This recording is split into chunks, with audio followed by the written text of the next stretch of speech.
Good morning. Winning in a winter wonderland. What's happening in the world of sport? And Jane, Premier League, it's a mixed bag, isn't it? You know, postponements going on. Some Arsenal, great comeback. You know, after the bad form, they're now in great form. It was a masterclass in passing, wasn't it? Just a beautiful match to watch last night. But yes, of course, the fixture list is congested over the festive season. However, unfortunately, there's been another Premier League match postponed. Fulham involved again. Their match against Tottenham, if you remember, was called off on the 30th. Well, now tonight's game against Burnley will not take place following more positive COVID tests in their camp. And it comes amid allegations of players breaching COVID restrictions. Well, 4 matches did go ahead yesterday in the Premier League. Some great goals, as Roger mentioned, coming up, especially from Arsenal, as their recovery continues. Plus, Tottenham move up to 3rd in the table. Austin Halewood reports. Well, the Tottenham manager, Jose Mourinho, may have been happy with their win over Leeds, but he was definitely not happy with 3 of his players, Eric Lamela, Sergio Reguilon and Giovanni Lo Celso, who were pictured at a party in breach of coronavirus rules. The club are investigating and they said they were extremely disappointed.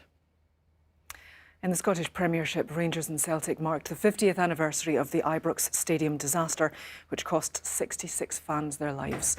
Both teams laid wreaths before the Old Firm derby in memory of the supporters who were killed in a crush on a stairway. Almost half of those who perished were under the age of 20.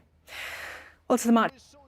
There was a real shock in Rugby Union's Premiership, with reigning champions Exeter Chiefs beaten for the first time this season and Sale Sharks won for the first time under their new head coach. Ben Croucher reports. Just some handbags there, really, wasn't it? Edinburgh narrowly got the better of Glasgow Warriors in their Pro 14 game at Murrayfield to take the 1872 Cup.